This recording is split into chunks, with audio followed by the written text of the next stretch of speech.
Sí, en mi caso la iniciación fue 100% especulativa. Ok. Lo que pasa, yo esto lo veo muy frecuentemente con todos los tipos que ingresan al mercado de criptoactivos, vienen con un sentimiento, con una necesidad de dejar de perderse esas grandes ganancias que están aprovechando muchas personas. Entonces les da este deseo de también ellos invertir. Y yo en su momento, escuchando todo lo que estaba ocurriendo, también, ese es el bicho que a ti te Ok. impulsa a aprender, pero la segunda vuelta es cuando realmente te das cuenta lo que hay detrás de Bitcoin, que es blockchain. Al comprender blockchain y las múltiples facultades que tiene y usabilidades que tiene, entonces es como que te Boom. explotara el cerebro. Y esa, esa explosión creo que es la que te enciende la chispa de estar constantemente instruyéndote y aprendiendo, porque creo yo que alguien en este momento que no aprende sobre blockchain está perdiendo, está quedando muy atrás y que va a ser sobrepasado por todos aquellos que están en la palestra en este momento, que están avanzando.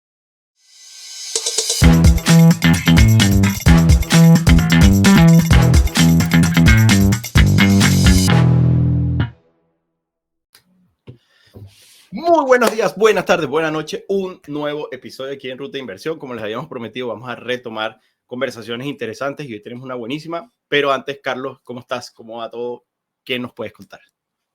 Hola Miguel, bueno, primero agradecerles a todas esas personas que nos están viendo. Hoy traemos información de calidad, traemos a dos personas que saben mucho, pero antes recuerden suscribirse al canal, activar la campanita, darle like al video. Por ahora les traemos a dos personas, dos enfoques diferentes, uno más académico, otro digamos más práctico, pero con amplia experiencia en el mundo cripto y en particular en Bitcoin. Queremos hablar de este activo que sabemos que ha estado, digamos, muy en tendencia en el último año por diferentes motivos, así que traemos a las personas indicadas para tener la mejor conversación posible.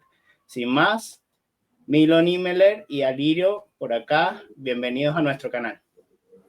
Hola Carlos, hola Miguel, muchas gracias por la invitación. Me siento muy, muy honrado, además de estar conversando con Milo, que es un crack. Bueno, muchas gracias a Liro por eso cumplido. Carlos, Miguel, un gustazo verlos de nuevo acá. Ya han sido 2 años desde que nos vimos la última vez, así que hay harto Me había que... perdido la cuenta, Milo. Pensé que era un poco más de 2 años, pero bueno, Un poco Milo más de es de 2 la años, casa. así que hay que ponerse al día y hablar sobre las cosas que han cambiado y las cosas que no han cambiado en este Eso tema. está buenísimo. Exactamente. Bienvenido, muchachos. Muchas Bueno, gracias. claro, con Milo siempre conversamos, nos vemos casi todos los días, nosotros trabajamos juntos. Con Aliro, primera vez que tengo el honor de conversar con él de cripto, pero he escuchado muy buenas cosas de su conocimiento y nos gustaría empezar esta conversación entendiendo por qué se interesaron en el mundo cripto y cuáles fueron sus inicios y en particular también por el Bitcoin. Si Milo, quieres, ¿vas parte tú? tú, Ah, genial, qué por caballeroso. favor. Oye, lo mío fue una gran historia, según yo. Fíjate que yo entré a estudiar por ahí por el 2017. Yo soy un tipo joven. Entonces, mis estudios los partí por ahí por el 2017 y partí con ingeniería comercial, que es una carrera súper amplia acá en Chile. Te abre una serie de ramificaciones asociadas a los negocios.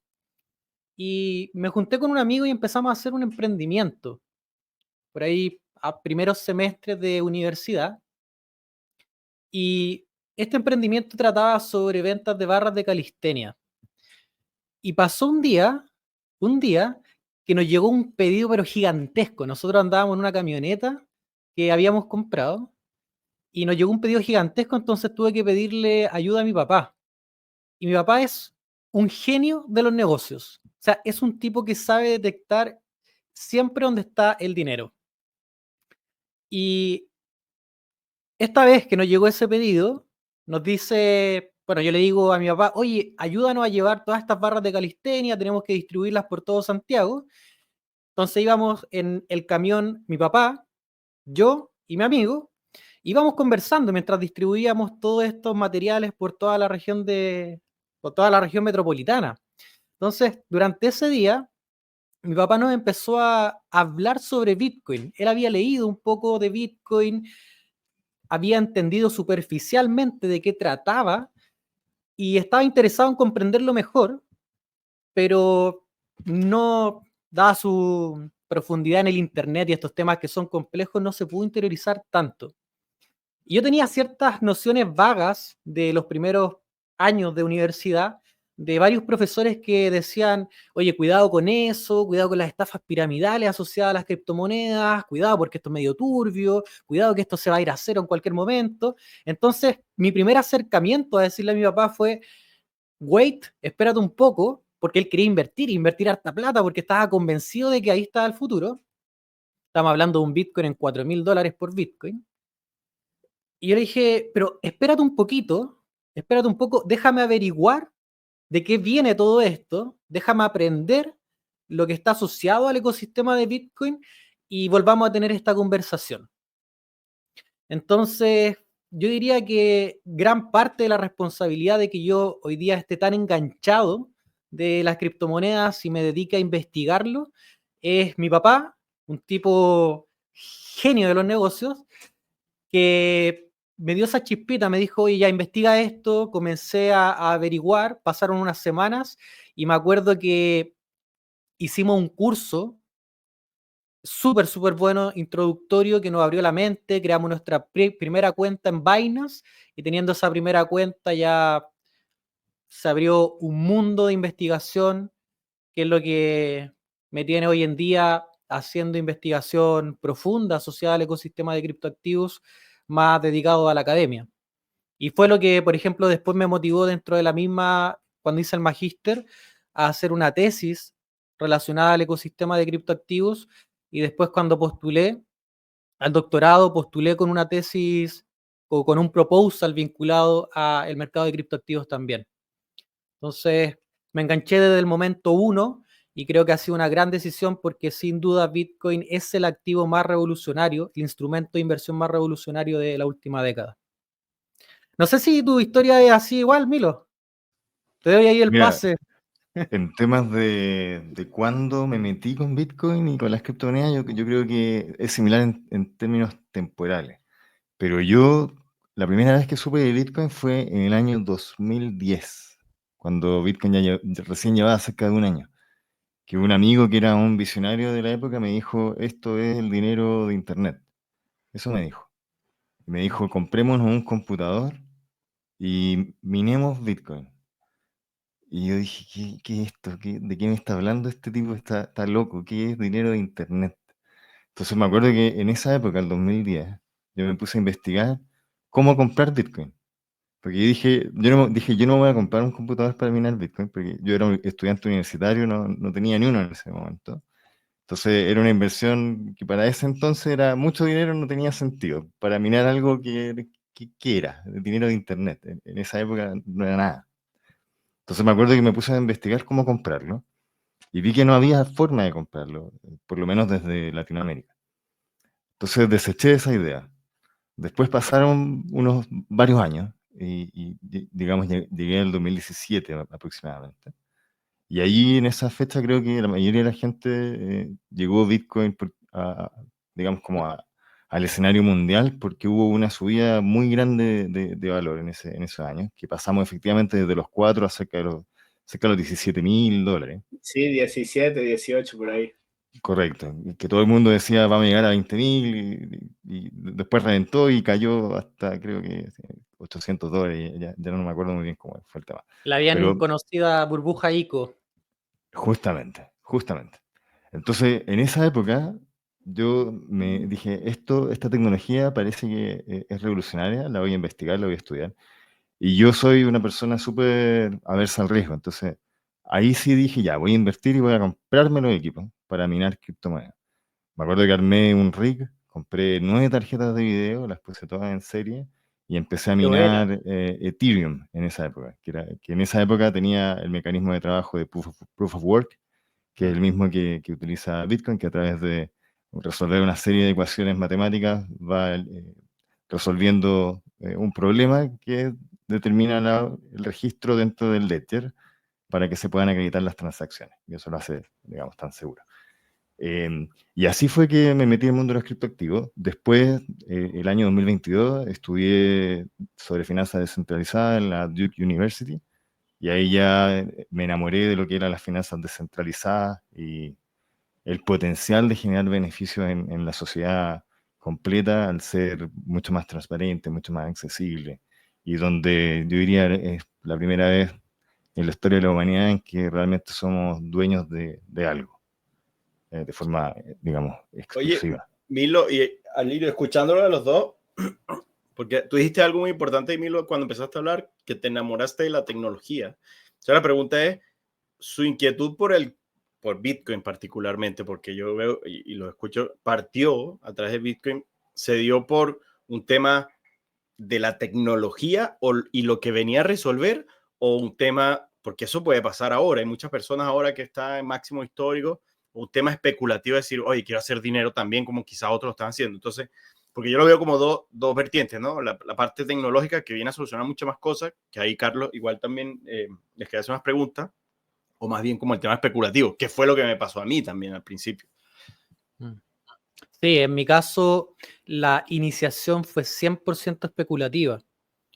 Okay. Lo que pasa, yo esto lo veo muy frecuentemente con todos los tipos que ingresan al mercado de criptoactivos, vienen con un sentimiento, con una necesidad de dejar de perderse esas grandes ganancias que están aprovechando muchas personas. Entonces les da este deseo de también ellos invertir. Y yo en su momento, escuchando todo lo que estaba ocurriendo, también, ese es el bicho que a ti te impulsa a aprender. Pero la segunda vuelta es cuando realmente te das cuenta lo que hay detrás de Bitcoin, que es blockchain. Al comprender blockchain y las múltiples facultades que tiene y usabilidades que tiene, entonces es como que te explotara el cerebro. Y esa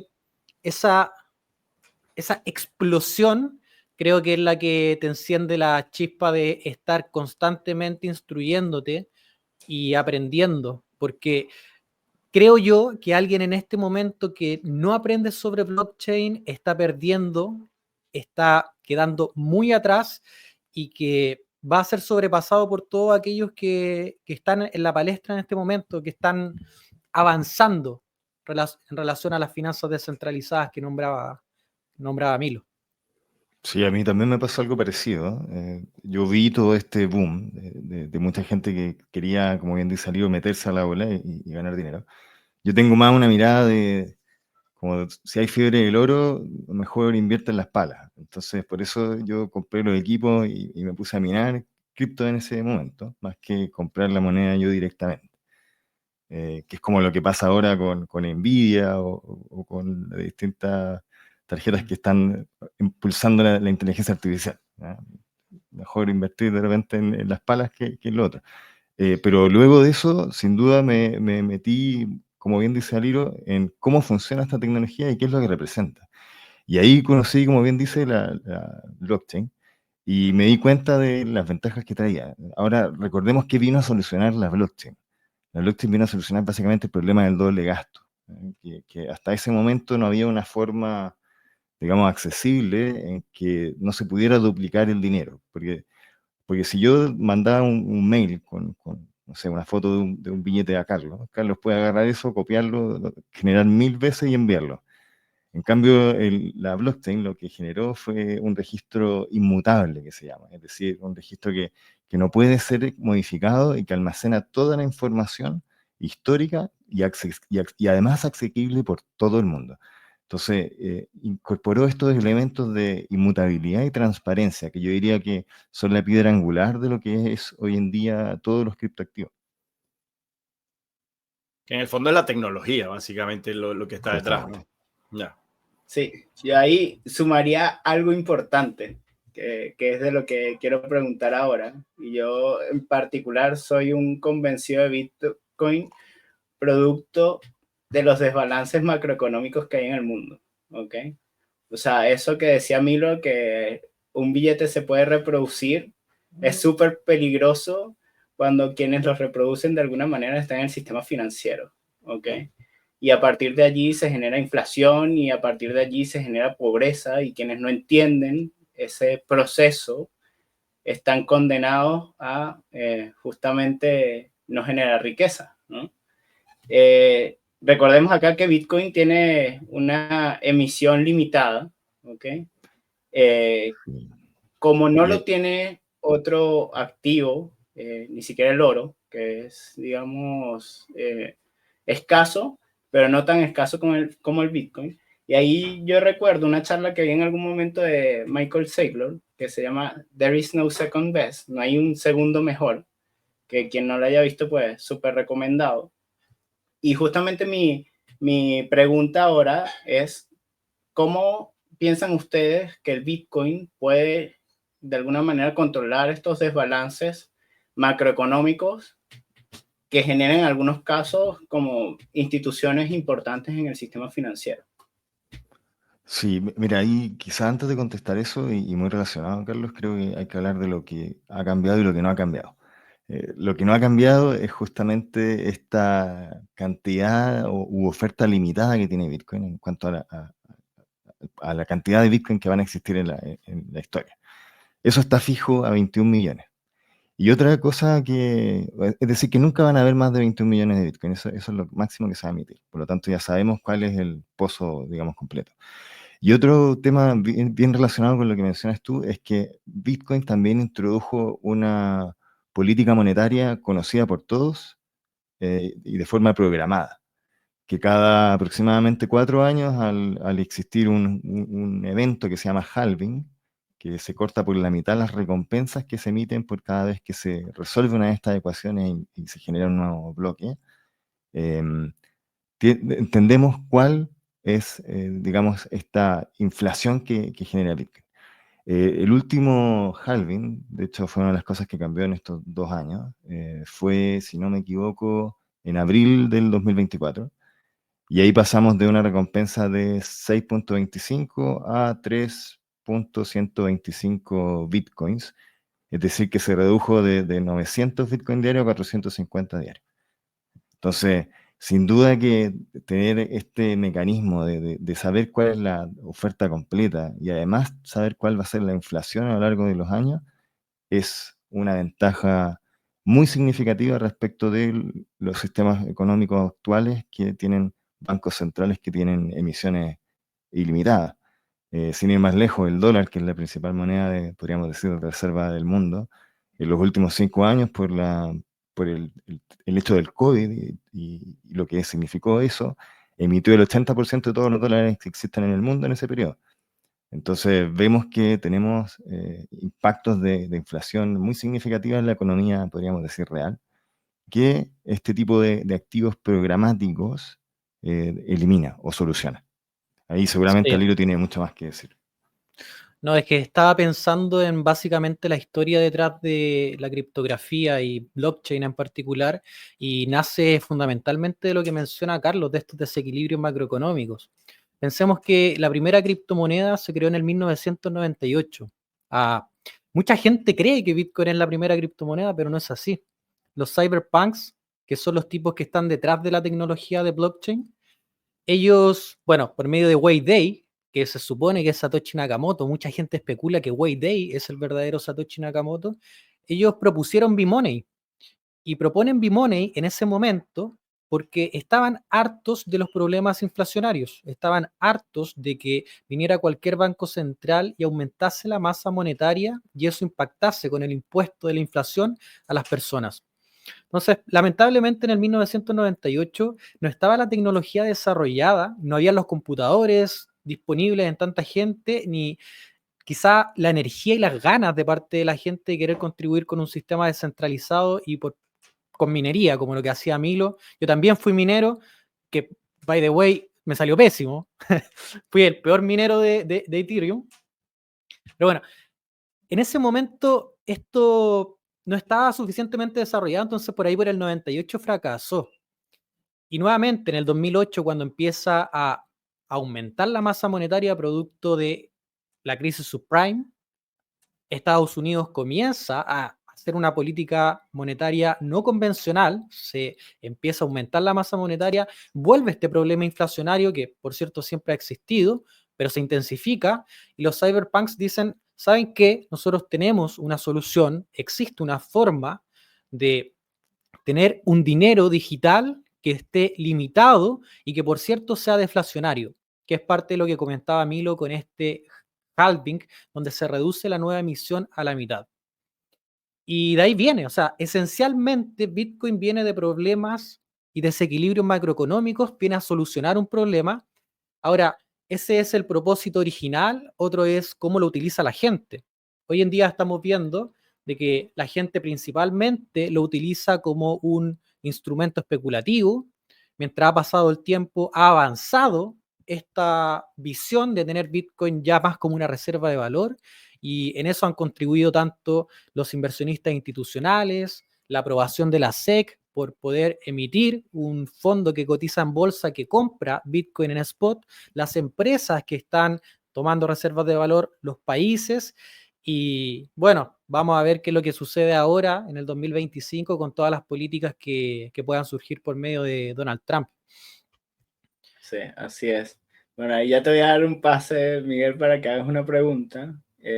Yo me voy a adelantar un poco, probablemente a la conclusión de este video, pero basado en lo que acaban de decir Milo y Aliro, esto es un activo que sí o sí debemos incorporar de forma responsable en nuestros portafolios. O sea, dependiendo del perfil de riesgo, en mayor o menor medida, ya afortunadamente nosotros hemos sido consistentes a lo largo del tiempo. Ya hablamos que entrevistamos a Milo hace 2 años, estamos retomando esta conversación, pero en aquel momento recuerdo que hablamos de un 2, 3, máximo un 5% de este tipo de activos en portafolio, y obviamente depende del perfil de riesgo de la persona, pero yo creo que es un activo a considerar para tenerlo justamente en nuestro portafolio de inversión.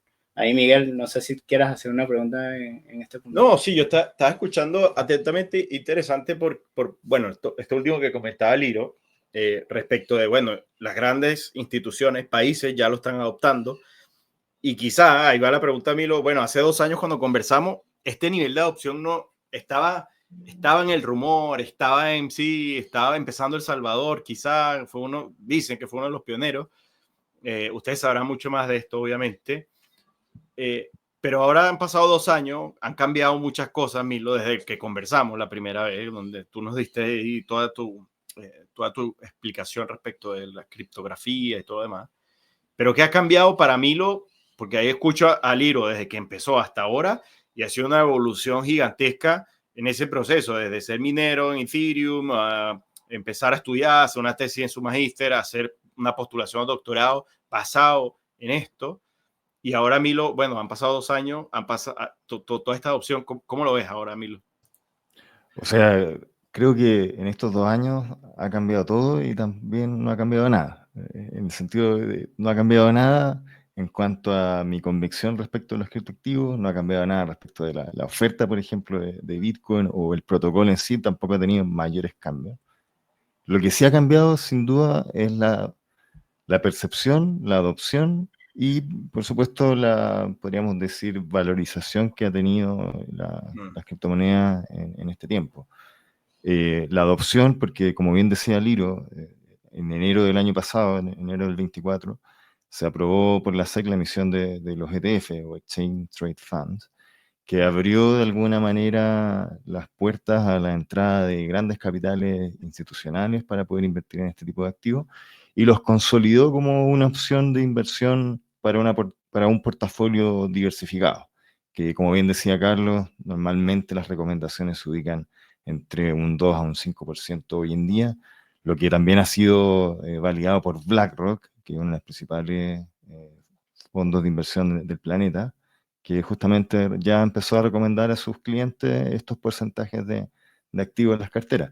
¿Qué más ha cambiado? También hoy en día, como bien mencionabas tú, Miguel, algunos países comenzaron a incorporarlo dentro de sus reservas. Efectivamente, El Salvador fue bastante pionero en ese sentido. Hoy en día, con la inclusión digamos que Trump va a ser el nuevo presidente, y sus promesas también se habla ya de incorporar en la Reserva Estratégica de Estados Unidos. Rusia también hoy en día ha declarado que lo está utilizando ya para su comercio internacional por las restricciones. Entonces, ya vemos de que las naciones hoy en día se están, digamos, alineando para utilizar este tipo de criptoactivos, porque también se han dado cuenta de las ventajas que posee. Entonces, yo diría que esos han sido los principales cambios. ¿Y eso cómo se ha traducido en lo que ve, digamos, el común de los mortales? Es básicamente en el precio. Hoy en día se logró en diciembre del año pasado lograr un hito de romper la barrera de los $100.000 por cada Bitcoin. Y eso representa los últimos 2 años, básicamente que el precio se quintuplicó. Pasamos de los $20.000 cuando tuvimos esta última conversación Claro. a cerca de los 100.000 hoy en día. Entonces yo diría que esos han sido los grandes cambios. Y respecto de mí, mi tesis no ha cambiado. Sigo manteniendo Bitcoin en mi portafolio, sigo realizando compras ponderadas. Entonces, la verdad, en ese sentido, por eso digo que todo cambió, pero a la vez nada ha cambiado. Un Bitcoin sigue siendo un Bitcoin, como Sí, por siempre dicen los supuesto. Bitcoiners. Oye, quería agarrarme de algo que dijo Carlos respecto a sus grandes conclusiones de lo que estamos conversando. Y este es un mensaje para la gente que está pensando en invertir en Bitcoin. Por supuesto que las recomendaciones siempre están entre un 1 y un 5% de tu portafolio global, enfocarlo en Bitcoin o en criptomonedas, si se quiere. Dentro de ese 1 a 5%, Bitcoin debería ser la gran proporción del portafolio en criptoactivos.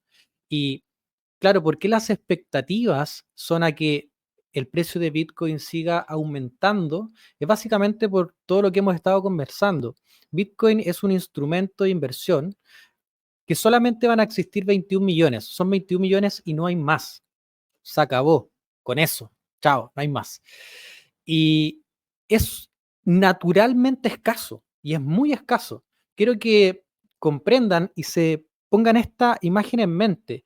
Hoy en día, solamente el creador de Bitcoin, esta entidad, esta persona, Satoshi Nakamoto, de los 21 millones, él tiene un 1,1 millón de Bitcoin, que es en torno al 5% de todos los Bitcoin.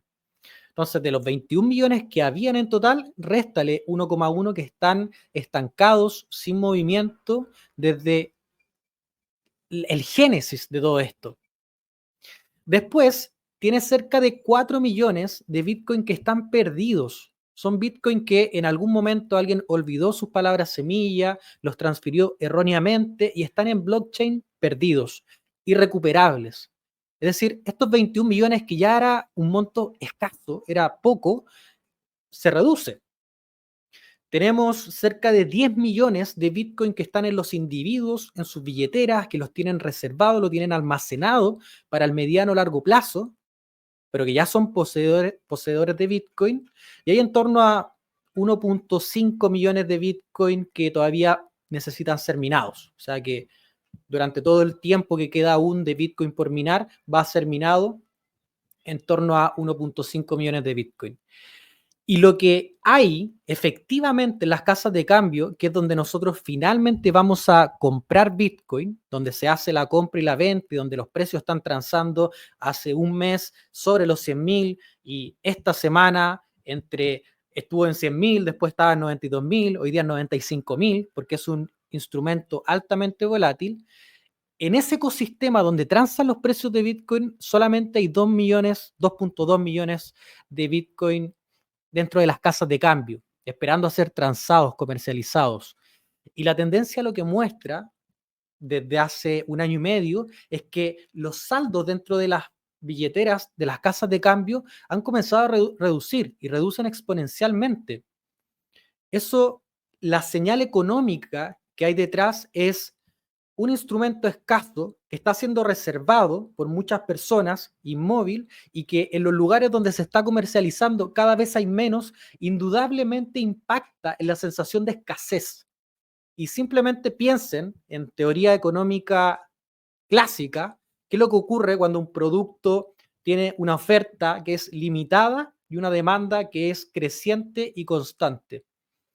solamente en aspectos económicos y teoría clásica económica, deberíamos esperar que en el mediano y largo plazo los precios tienden a subir. Si a eso le sumamos todo este impulso, toda esta demanda que puede venir gubernamentalmente hablando como reserva de valor tomando Bitcoin, entonces esto indiscutiblemente va hacia un camino donde que Bitcoin sea escaso, que sea difícil de comprar o que quienes te quieran comprar te lo vendan a un precio muy superior, es casi algo que es una profecía casi, es algo que mucha gente espera y que de hecho yo creo que va a suceder sí o sí.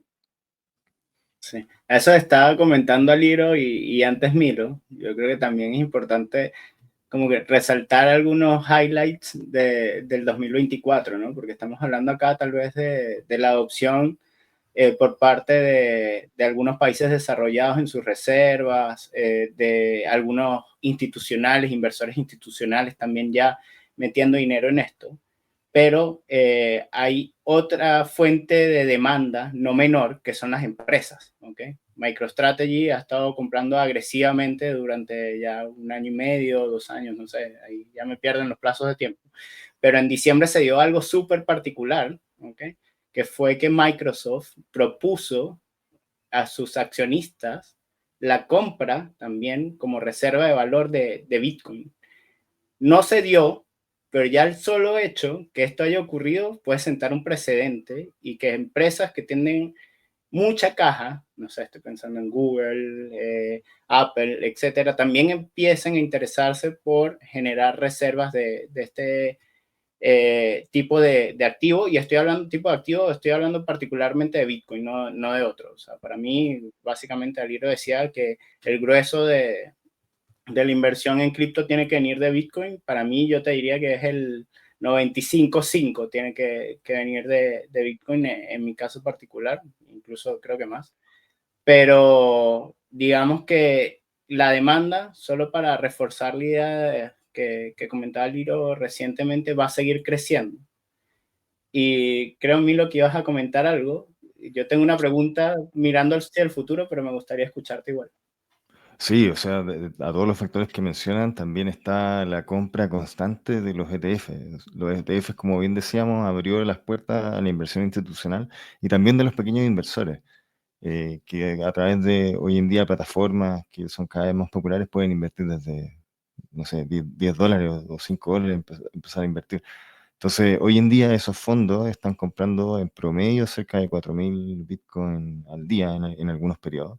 Y eso recordemos que hoy en día se emiten 450 Bitcoin diarios. Entonces, imagínense lo que empieza a generar es que esas reservas que bien decía Liro que están en los exchanges se van a ir agotando.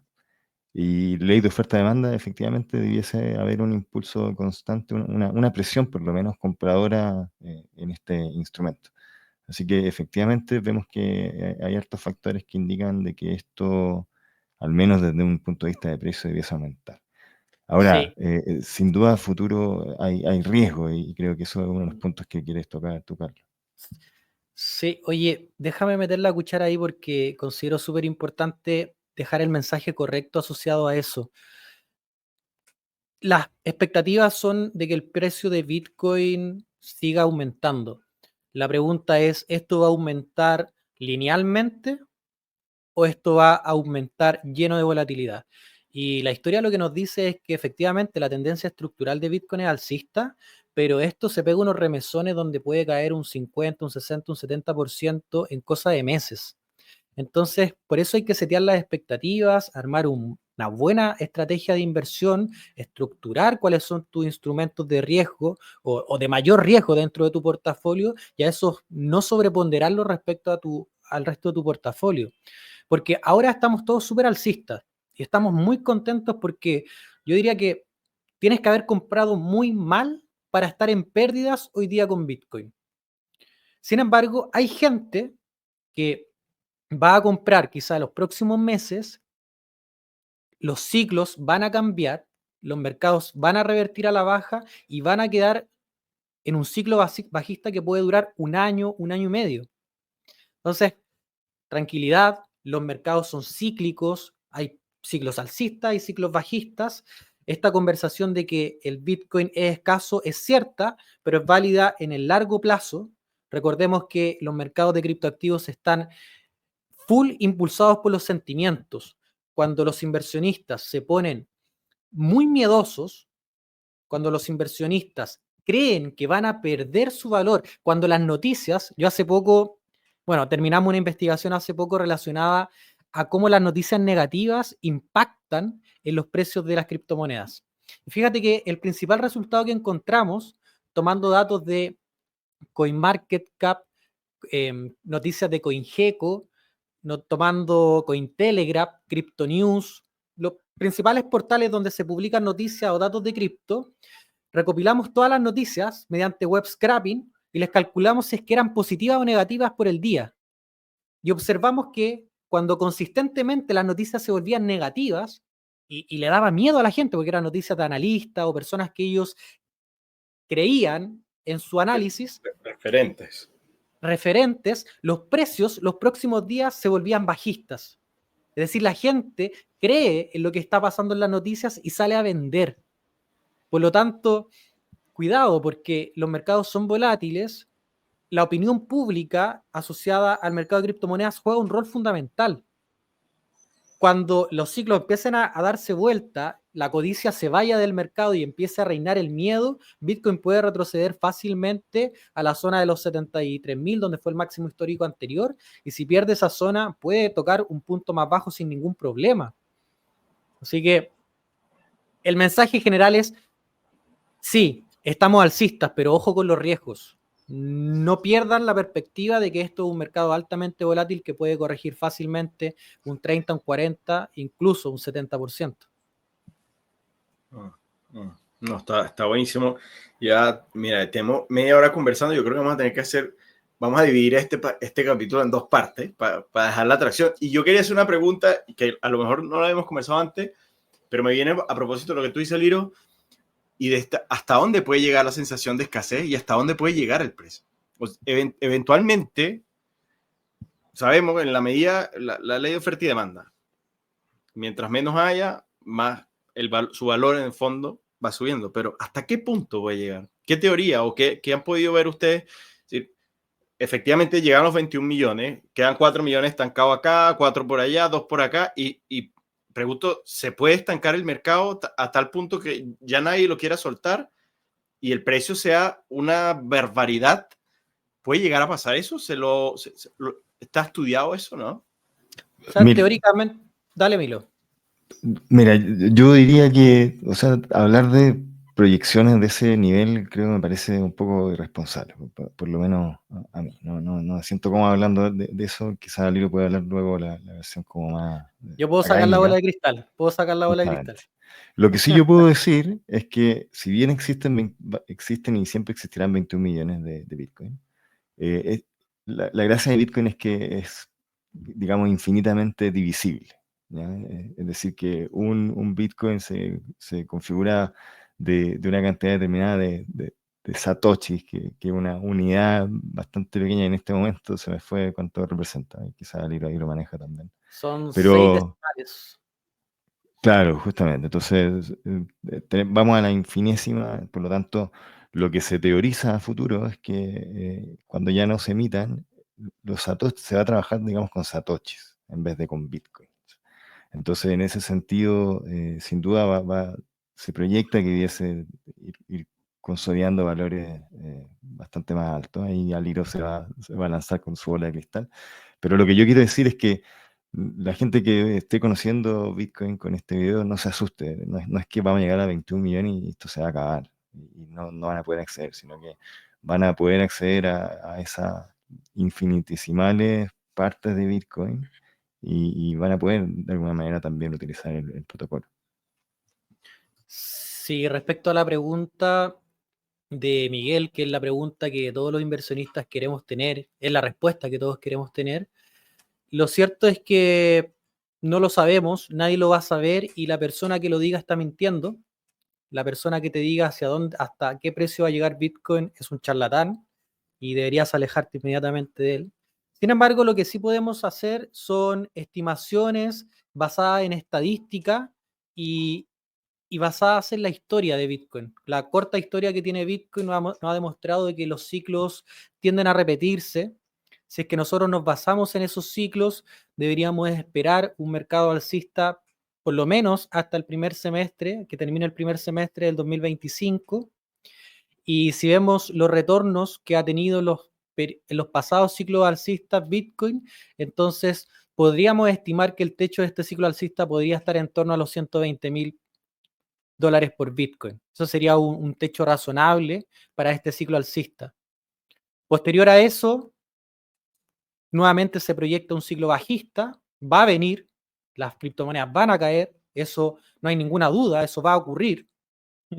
Y durante eso lo vamos a pasar pésimo, hay que tener una correcta gestión del riesgo.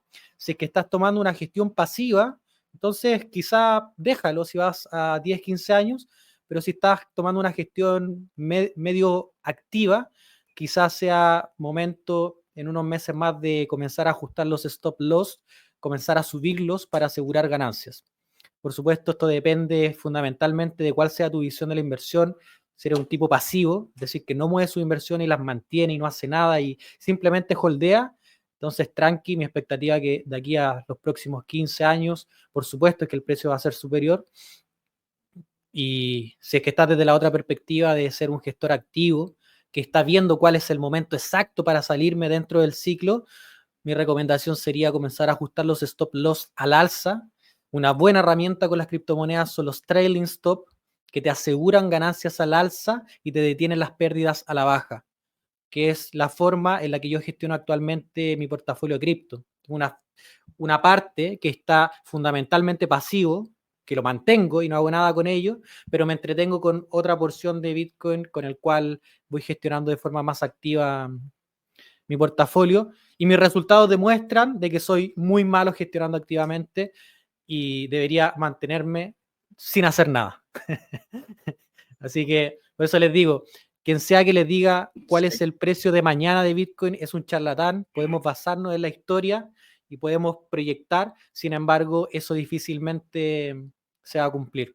O al menos podemos estimar, pero el rango de error va a ser una desviación estándar bastante grande respecto a los puntos exactos donde va a llegar Bitcoin. Sí, allí tal vez un enfoque que particularmente yo le recomiendo a las personas que se me acercan, que no conocen de Bitcoin, incluso personas que no hacen, digamos, gestión activa de su portafolio, no solo con este activo, sino con ningún otro, ¿ok? Es así como que, ¿cuánto café te tomas al mes? ¿Sabes? ¿Cuánto plata gastas en café al mes de Starbucks? No sé, 50, 60, 80 lucas. Ya. Tómate la mitad del café y haz una compra todos los meses de eso con Bitcoin. ¿Okay? Algo que, digamos, no te vaya a doler, que no dependas de estar atento a los ciclos económicos y que te permita de alguna manera ir incorporando esto progresivamente a tu portafolio. Creo que Sí. Miguel se cayó. Pero eso yo diría que es como una estrategia menos sofisticada, inclusive, y también para aquellas personas que si ya bien tienen, digamos, Bitcoin en su portafolio, tampoco quieran meter todo de una, sino de forma progresiva, ¿no? Oye, complementando eso y mientras vuelve Miguel, relacionado al momento en el que nos encontramos, varias cosas. Primero, el dólar para comprar criptomonedas está súper alto. Tenemos un dólar que está transando por sobre los 1.000. Entonces, el DCA, este Dollar Cost Average, donde compramos dólares en distintos momentos del tiempo, comienza a tomar relevancia las ponderaciones de ese DCA. Chuta, ¿vamos a ponderar ahora que está en 1.000 o vamos a esperar una semana? ¿O vamos a esperar un mes? Eso es lo primero, es importante saber a cuánto vas a comprar el dólar, porque es tu puerta de entrada para comprar Bitcoin. Lo segundo es a cuánto vas a comprar el Bitcoin también. El Bitcoin en este momento está, bueno, antes de que entráramos a este capítulo estaba en 95.000, sigue estando en 95.000. Y hace unos días estaba en 100.000. Entonces, este enfoque de comprar parceladamente cada mes o cada semana es una gran estrategia si es que tú vas al larguísimo plazo. Pero si es que vas al corto plazo, que yo lo digo esto porque en la semana me deben hablar 10 personas que quieren comprar Bitcoin para hacer la pasada y salirse de aquí a una semana. Yo les digo, oye, te enojo porque te podéis quedar atrapado, podéis perder, si es dinero que tú vas a ocupar para irte de viaje, si es dinero que tú vas a ocupar para pagar el arriendo, para pagar la hipoteca, ten cuidado, no es el mejor enfoque. Y si tú que estás escuchando estás pensando lo mismo, insisto, ten cuidado, ese no es el camino para invertir en criptomonedas. Va más por la visión que dice Carlos. Y aún así debes considerar en qué momento nos encontramos con un dólar bastante caro y con un Bitcoin que podría estar en la zona alta de su ciclo. Que las expectativas son que se mantenga alcista hasta al menos el primer semestre del 2025, pero insisto que eso son datos históricos, no sabemos si se va a repetir. Y depende del ciclo macroeconómico, además, de muchas variables macro. Oye, estamos en 45 minutos de video prácticamente acá. Nos faltaría cubrir cuál es nuestra visión del futuro de las cripto, que es muy interesante. Pasaron muchas cosas también durante el año pasado, computación cuántica, etcétera, etcétera. Pero creo que lo recomendable sería dejar este video hasta acá e invitarlos a que próximamente cerremos esta conversación, sigamos, digamos, tratando de ayudar a las personas con la información que nosotros manejamos, tal vez en mayor, menor medida, pero siempre con un enfoque de justamente de agregar valor y hacer llegar a más educación financiera a todos aquellos que nos ven. Miguel, no sé si tú quieras dar algún mensaje de cierre. Además, podemos ver el tema de las recomendaciones que puedan tener Aliro y Milo referente a Bitcoin. Sí, no, yo darle las gracias a Milo, a Aliro. La verdad es que tengo un montón de preguntas por hacer, pero bueno, vamos a dejarlo para otro episodio. Y nada, pues dejarle la puerta abierta a personas, a qué tipo de recomendaciones más allá. Ya hablamos de, bueno, nuestra visión sobre el futuro del Bitcoin, qué es lo que está pasando, qué viene a resolver. Pero si una persona está interesada en aprender más, oye, yo quiero saber más, escuché este episodio, me interesó, pero desde esa mirada responsable, porque en la práctica todo lo que comentaba Liro, lo que ha dicho Milo, decir, oye, nadie puede decir qué es lo que va a pasar, si bien se pueden hacer estudios basados en el pasado, pero bueno, ¿qué es lo que le podrían recomendar? O sea, una lectura, estudiar en algún lugar respecto de Bitcoin o criptomonedas en general. Sí, por mi parte, siempre la forma de poder estudiar este tipo de cosas, o poder acercarse más bien, es a través del estudio, de entender lo que está detrás. Entonces, en esa línea, yo lo que siempre recomendaría es estudiar o leer The Bitcoin Standard, que es, digamos, la Biblia que explica cómo funciona Bitcoin, que enseña, digamos, el protocolo y su funcionamiento y abre un poco las puertas a lo que es una economía que podría estar basada en este medio de reserva de valor o transacción. Hoy en día, si las personas tratan de googlear o buscar, van a conseguir principalmente información relativa a la especulación. Por lo tanto, creo que debiesen primero acercarse a este libro. También otro puede ser Mastering Bitcoin, que también es un muy buen libro para poder estudiarlo. Los dejamos ahí a las personas abajo para que lo tengan en las notas del episodio. Y por supuesto, cualquier quizás curso de finanzas descentralizadas o DeFi, que también les va a enseñar qué es este concepto de la descentralización en las finanzas.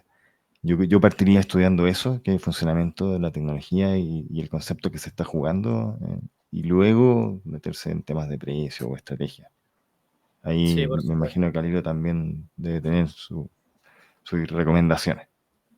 La tesis del magíster de Aliro. Claro, me la voy a jugar con un kit para aquellos que estén escuchando. Voy a añadir un tercer libro, encuentro muy buenos los libros que recomendó Milo.